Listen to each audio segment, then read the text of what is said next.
Dans cette salle de classe, l'Irène n'est personne. Il est juste une ombre penchée sur des téléphones, un larbin condamné à farmer des niveaux et des objets rares pour les autres. Il n'existe que pour les jeux vidéo des brutes qui l'entourent. Soudain, une présence change l'air de la pièce.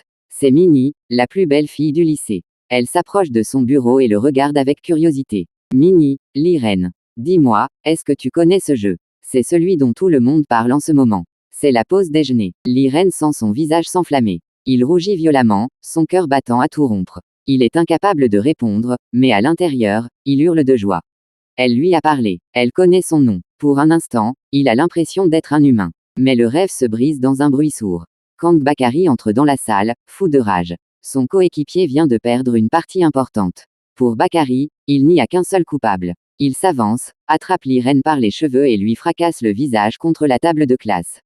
Le choc est brutal. Le sang gicle instantanément sur le bois clair de la table. Reine gémit, la douleur lui brouillant la vue. L'Irène, Bakary, s'il te plaît. Je m'excuse. Écoute, je peux te donner l'épée du roi singe. Je l'ai presque obtenue, c'est l'item le plus rare du serveur. Bakary ne l'écoute même pas. Il le soulève comme un sac de frappe et commence à le passer à tabac. Les coups de poing pleuvent sur son visage, suivis de coups de pied violents dans les côtes. Reine s'effondre au sol, tremblant, le souffle coupé. Bakary s'accroupit alors près de lui, ses yeux brûlants de haine. Bakary, je m'en fous de ton épée de singe. Écoute-moi bien, larbin. Avant qu'on rentre chez nous ce soir, je veux l'épée du roi démon sur mon compte. L'Irène, mais, Bakary, c'est impossible. Même pour un pro, il faut au moins 2 ans de farm non-stop pour avoir une chance de la looter. Bakary, si tu rates, je vais te massacrer pour de bon. Et cette fois, je te déshabillerai devant tout le lycée. Tout le monde verra à quel point tu es minable. Tu as jusqu'à la fin des cours. Ne me déçois pas. Dans cette chambre sombre, l'Irène n'est qu'un fantôme devant son écran. Ses doigts volent sur le clavier. L'Irène, enfin, les congés. Je vais pouvoir farmer sans que personne ne me dérange. Mais le silence de la nuit ramène les souvenirs. Il revoit le visage de Bakary, sans encore la douleur des coups. Pour oublier, il enchaîne les heures. Autour de lui, les cadavres de bouteilles de boissons énergisantes et les bols de ramen vides s'accumulent comme les débris de sa propre vie. Il croise un joueur débutant sur le serveur. Dans un élan de lassitude, il lui fait cadeau de son bien le plus précieux. L'Irène, tiens, gamin. Prends-la, c'est l'épée du roi singe. Moi, je n'en ai plus besoin. Soudain, son cœur rate un battement. Une douleur électrique lui traverse la poitrine. Sa vue se brouille, le néon de sa chambre vacille. Reine s'effondre lourdement sur son bureau. Le vide l'aspire. Il est mort. Pourtant, une lueur froide transperce les ténèbres. Une voix synthétique résonne directement dans son esprit. Le système, initialisation du protocole de redémarrage. Âme compatible détectée. Joueur l'Irène, votre partie ne s'arrête pas ici. Réveil imminent. Reine ouvre les yeux en sursaut. Il n'est plus chez lui. L'odeur de la craie et de la poussière remplace celle des boissons énergisantes. Il est assis à son vieux bureau, en pleine salle de classe. Devant lui, une fenêtre translucide flotte dans les airs, invisible pour les autres. L'Irène, c'est pas possible. Je suis revenu. Il n'a pas le temps de comprendre. Une main massive s'abat sur son col et le soulève de sa chaise. C'est Bakary. Ses yeux sont pleins de rage, exactement comme dans ses souvenirs. Bakary, le rat. Tu m'écoutes quand je te parle. Tu crois que tu peux m'ignorer. Bakary lâche un coup de poing d'une violence inouïe. Reine est projetée en arrière, traversant la moitié de la pièce avant de s'écraser violemment contre la table du professeur. Le bois craque sous le choc. Bakary, relève-toi. La journée ne fait que commencer, et tu vas souffrir comme jamais. La porte s'ouvre brusquement. Minnie se fige, les yeux écarquillés par l'horreur de la scène. Minnie, arrête. Lâche-le, Bakary. Tu vas le tuer. Bakary sourit. Un sourire tordu, mauvais. Il lâche l'Irène, s'approche de Minnie et saisit brutalement ses cheveux. Bakary, tiens donc. La princesse vient défendre le larbin. Puisque tu es là, tu vas me tenir compagnie. J'ai de bien meilleures idées pour toi. La colère explose dans la poitrine de l'Irène. Devant ses yeux, le système clignote violemment. Le système, alerte, émotion extrême détectée, déverrouillage d'urgence, nouvelle compétence acquise, Nexus Breach. L'Irène ne réfléchit plus. Son corps bouge tout seul, guidé par une force électrique. Il bondit et enchaîne un triple coup de poing dévastateur à une vitesse inhumaine. Le dernier coup s'écrase sur la mâchoire de Bakary avec un bruit sec. Le géant s'effondre lourdement sur le sol, complètement KO. Le silence retombe dans la classe. L'Irène regarde ses poings tremblants, la bouche ouverte, incapable de comprendre ce qu'il vient de faire. Il a gagné. Minnie, l'Irène. C'est incroyable. Reste là, je cours chercher l'infirmière. Elle quitte la pièce en courant. L'adrénaline redescend d'un coup. Les jambes de Reine cèdent et il s'agenouille, complètement épuisé. Une douce lumière apparaît devant lui. Le système, combat terminé. Victoire. Récompense générée, bille dorée. Un petit orbe en or se matérialise et tombe dans sa main. Pour éviter d'être vu dans cet état, il sort de la classe en titubant et s'enferme dans les toilettes du lycée. Appuyé contre le lavabo, il ouvre la main et fixe intensément la bille brillante. L'Irène, mais qu'est-ce que c'est que ce truc? Une bille en or. C'est quoi ce système? Qu'est-ce qui est en train de m'arriver? L'Irène est debout devant la porte des toilettes du lycée. Il hésite, la main sur la poignée. Soudain, l'interface translucide du système s'active devant ses yeux. Une nouvelle quête prioritaire s'affiche en rouge. Le système, quête principale, l'ombre du lounge. Cible détectée, Kim Do-jun. Lieu, lounge, l'éclipse. Vous devez accepter l'invitation pour progresser. Ren respire un grand coup, valide la quête et entre dans les toilettes. Kim Do-jun est là, appuyé contre les lavabos, une cigarette à la main. Il dégage une arrogance glaciale. Il regarde Ren entrer, puis lui tend une petite carte d'invitation noire et argentée. Kim Do-jun, tu tombes bien, Ren. J'ai une soirée ce soir. C'est VIP, seulement pour les meilleurs. Tiens, j'espère te voir là-bas. Ren hésite, mais finit par prendre la carte. Il sait qu'il n'a pas vraiment le choix s'il veut suivre le système. L'Irène, d'accord, j'accepterai. Kim Do-jun sourit légèrement, mais ses yeux restent froids. Ren se retrouve quelques heures plus tard au lounge l'éclipse. L'endroit est sombre, éclairé par des néons violets, rempli de rires et de musique forte. Il voit Kim Do-jun au centre d'un carré VIP, entouré de filles magnifiques et de plats de nourriture hors de prix. Ren sent une boule de terreur se former dans son ventre. Il s'avance lentement. Do-jun le repère et lui fait signe de s'asseoir. Kim Do-jun, prends place, Ren. Je dois admettre que j'ai eu du mal à le croire quand on m'a dit que Bakary avait été battu. Et par toi, en plus. Apparemment, tu n'es pas seulement un larbin. Tu as du potentiel. Do-jun rigole, mais son rire est sec. Ren s'assoit, mal à l'aise, et regarde la table couverte de bouteilles de vin et d'alcool cher. L'Irène, Bakary, c'était un accident. Mais toute cette nourriture, toutes ces bouteilles, vous avez payé tout ça avec quel argent? Ren demande ça, même s'il connaît déjà la réponse. C'est la même histoire que pour lui. Do-jun hausse les épaules avec mépris. Kim Do-jun, l'argent. C'est rien, ça, c'est l'argent du petit blondinet qu'on a coincé cet après-midi à la salle d'arcade. Il n'a même pas protesté. Il est même allé nous retirer tout son liquide. Ren serre les poings sous la table. Il revoit Ji-han, le visage humilié, se faisant extorquer ses économies. Il revoit Do-jun sortir un téléphone de sa poche. C'est le téléphone de Ji-han. La colère monte en lui, écrasant sa peur. L'Irène, je ne suis pas un héros, Do-jun.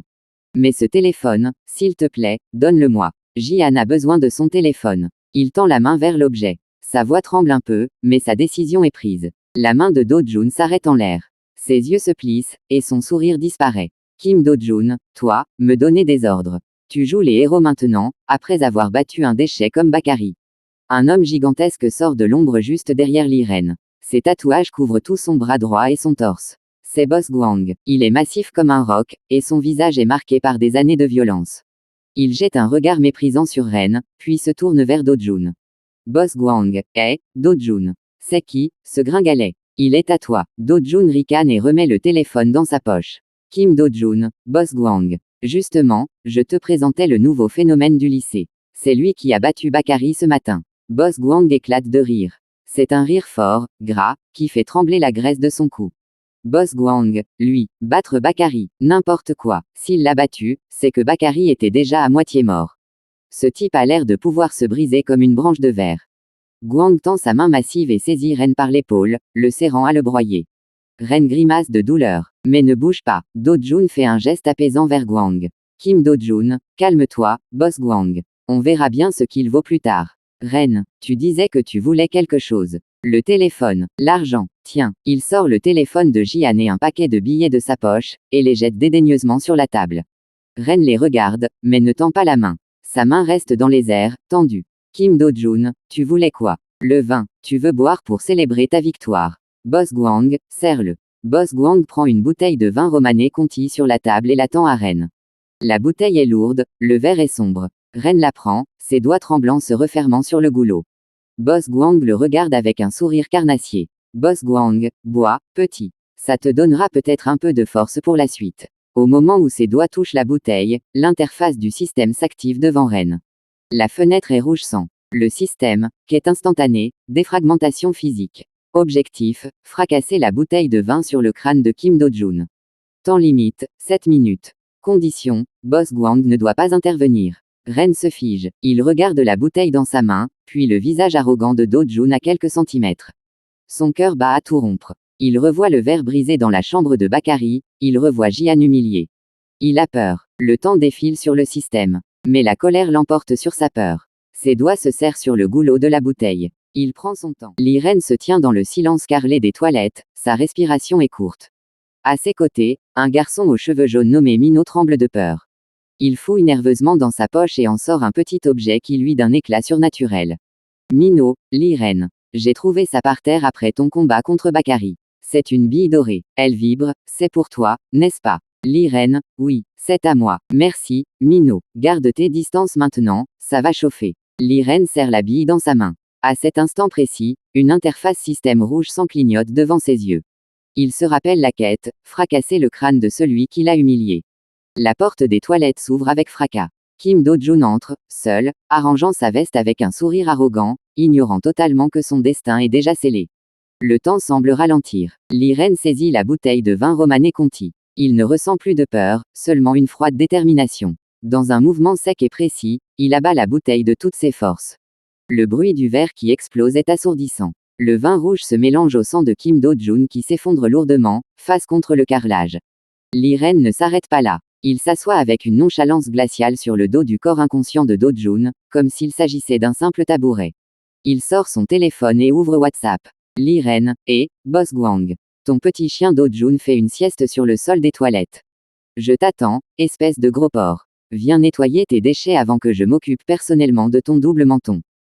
Ren range son téléphone et attend, fixant la porte. Quelques secondes plus tard, le chambranle tremble. La porte est littéralement arrachée de ses gonds par une force colossale.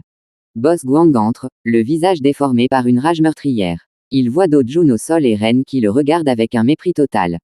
Avant que Ren puisse esquisser un geste, la main massive de Guang se referme sur son col et le soulève du sol comme un fétu de paille. Boss Guang, petit merdeux. Tu as vraiment cru que tu pouvais m'insulter et t'en sortir. Je vais t'écraser la tête jusqu'à ce qu'il ne reste plus que de la bouillie. L'Irène, tu parles trop, Guang. Regarde mes yeux. Est-ce que j'ai l'air d'avoir peur de toi? Boss Guang s'avance lourdement vers l'Irène. Il est massif, terrifiant, son torse couvert de tatouages brillants dans la faible lumière du lounge. Ren, défait et humilié par Guang, lève les yeux vers le géant. L'Irène, c'est tout ce que t'as, le porc. Ta gueule, tu pues jusqu'ici, Guang. Ton temps est fini. Narrateur, Guang ne dit rien. Il lève sa main droite et assène une gifle dévastatrice sur le visage de Ren. Le choc est brutal. Le sang gicle instantanément de la bouche et du nez de Ren, qui s'effondre lourdement sur le carrelage. Boss Guang, salmarde. Tu crois que ton petit jeu va te sauver. Tu n'es rien d'autre qu'un larbin, et je vais t'écraser la tête jusqu'à ce qu'il ne reste plus que de la bouillie. L'Irène, c'est tout ce que t'as, sale porcinet de marde. Ta gifle est aussi pathétique que ta vie. Ton cerveau est aussi vide que ton bide. Viens chercher ton dessert, Guang. Narrateur, la fureur défigure le visage de Guang. Il rugit comme une bête et, dans un mouvement terrifiant, il assène un coup d'axe-main d'une violence inouïe. La force est telle qu'elle projette l'Irène directement à travers le mur en ciment du lounge. Le béton explose sous l'impact. Ren traverse le trou béant et s'écrase lourdement sur les marches d'une cage d'escalier, de l'autre côté. Narrateur, l'Irène est grièvement blessée. Sa vision se brouille, la douleur l'empêche de respirer. Son corps est couvert d'écorchures, ses habits sont en lambeaux. Mais au milieu des débris de béton et de poussière, il aperçoit une lueur familière. C'est la bille dorée. Elle est là, sur une marche, brillant doucement. Ren tend sa main tremblante vers elle, ses doigts éraflés se refermant sur l'objet précieux. Narrateur, une mémoire flash s'impose à lui. Après sa victoire contre Bakary, il se souvient avoir reçu la bille dorée comme récompense du système. Mais dans la confusion, il l'avait perdue. C'est Jian, le garçon aux cheveux jaunes, qui l'avait trouvée et la lui avait remise. Jian, Memory, l'Irène, tu l'as perdue, non. Jian a trouvé. Tiens, elle est pour toi. Narrateur, Ren serre la bille dans sa hand. Soudain, l'interface translucide du système s'active devant lui, flottant dans les airs, invisible pour les autres. La fenêtre est rouge sang. Le système, notification, item légendaire identifié, bille dorée. Voulez-vous utiliser l'item maintenant? Insérez-la dedans, et votre récompense vous sera donnée. Confirmé. L'Irène, verrouillage, exécution, Nexus, narrateur, l'Irène appuie sur confirmer. La bille dorée fond dans sa main, se transformant en une lumière blanche intense qui est absorbée par son corps. Une énergie dévastatrice se propage en lui. Autour de ses pieds, une électricité violette massive commence à crépiter, illuminant la cage d'escalier sombre. Une notification du système clignote, nouvelle capacité débloquée, chute du démon, grade S. Ren sent sa puissance décuplée, sa fatigue disparaître. Il pousse sur ses jambes, l'électricité violette arquant avec violence sous ses baskets. Liren, chute du démon. Nexus. Liren s'élance pour une attaque désespérée, mais Boss Guang est plus rapide. D'un mouvement sec, il envoie un coup de pied d'une violence inouïe directement dans le menton de Ren. Le choc est terrifiant. Le sang gicle de sa bouche alors que son corps est projeté au sol. Liren est à terre, le visage écrasé contre le carrelage. Il serre les dents à s'en briser la mâchoire, la douleur irradiant dans tout son crâne. Liren, pensez, pourquoi? Pourquoi c'est encore la même chose? Je n'ai aucune chance. Je vais mourir ici. Mon cœur ralentit, c'est la fin. Mais dans l'obscurité de son esprit, une image surgit. Il se souvient. Après avoir fracassé le crâne de Kim Do-jun avec la bouteille, le système avait fait apparaître une notification qu'il n'avait pas encore ouverte. Une récompense l'attendait. Perdu dans ses pensées, il ne voit pas Boss Guang s'approcher. Le géant le saisit par les cheveux et lui assène un coup de poing dévastateur dans les côtes. Un craquement sec résonne dans la pièce. Ren s'effondre à nouveau, à bout de souffle. Boss Guang, regarde-toi. Tu n'es qu'un déchet qui refuse de rester mort. Je vais prendre mon temps pour te briser chaque os. Guang se détourne un instant pour s'essuyer le sang sur la main, distrait par les cris des filles dans le lounge. C'est l'unique chance de Ren. Utilisant ses dernières forces, il rampe, puis se lève en trébuchant. Il se rue vers le couloir des toilettes, là où le système lui indique que sa récompense s'est matérialisée. Il entre dans les toilettes et s'effondre contre le lavabo. Là, posé sur le rebord, il voit une petite bille sombre. Ce n'est pas de l'or, c'est une bille de bronze, mais elle vibre d'une énergie sombre. Devant ses yeux, l'interface du système s'illumine. Le système, notification, item de grade bronze détecté. Voulez-vous insérer la bille pour réclamer votre dû? Le temps presse, joueur Liren. Ren saisit la bille de bronze. Ses mains tremblent de douleur, mais son regard est brûlant de haine. Sans hésiter, il plaque la bille contre l'interface virtuelle. Liren, j'en ai assez de fuir. Insère cette foutue récompense. Nexus. À l'instant où la bille touche le système, elle se brise dans une explosion de lumière. Une onde de choc violette parcourt toute la pièce, faisant trembler les miroirs. Une fumée électrique, d'un violet profond, commence à s'échapper du corps de Ren. Le système, synchronisation réussie. Capacité débloquée, la chute du démon. Préparez-vous à l'évolution. Ren se redresse. La douleur est toujours là, mais elle est étouffée par une puissance nouvelle qui coule dans ses veines. Ses yeux brillent d'un éclat violet surnaturel. Boss Guang n'a aucune idée de ce qui s'apprête à sortir de ses toilettes. Le système s'éteint. Liren se relève lourdement. Une énergie violette massive commence à crépiter autour de ses pieds. La chute du démon est active. Boss Guang, furieux de voir Do-jun à terre, rugit comme une bête et se rue vers Ren, le poing massif lève. Boss Guang, tu es mort, petit. Le carrelage explose sous ses pas. Ren, d'une rapidité foudroyante, s'abaisse. Au moment où le coup massif le part, il effectue un saut dévastateur, l'électricité violette arquant avec violence sous ses baskets. Il prend appui directement sur les PEIDS massifs de Guang pour se propulser encore plus haut. Ren, en criant, chute du démon. Nexus. Liren fonce à toute vitesse. Il abat un coup de genou foudroyant, chargé d'électricité violette, directement sur le menton de Boss Guang. Le choc est d'une puissance inouïe. La hiérarchie du lycée ne fait que commencer à s'effondrer. Boss Guang s'effondre lourdement sur le carrelage, complètement KO. Une fenêtre système s'affiche au-dessus de Guang, entourée de violets, quête finie. Le flux s'éteint. Ren, à bout de force, sent ses jambes se dérober. Il s'écroule face contre terre sur le carrelage ensanglanté, et sombre dans l'inconscience. Liren ouvre les yeux lourdement. La cage d'escalier s'efface pour laisser place au décor des toilettes VIP du lounge.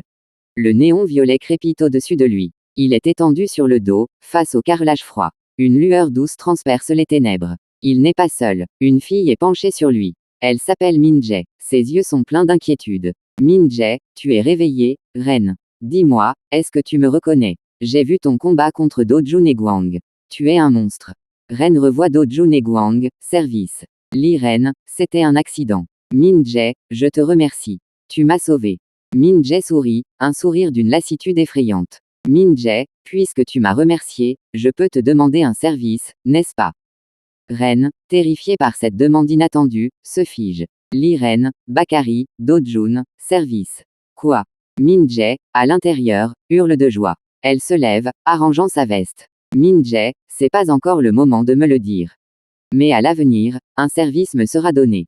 Min Jae se lève, l'air glacial. Min Jae, si je ne t'avais pas sauvé, le gang du Savage Tiger t'aurait tué. Guang n'était qu'une ombre. Le jeu a changé. Dans un craquement sec, Ren se redresse. La hiérarchie du lycée venait de s'effondrer. Le jeu ne fait que commencer.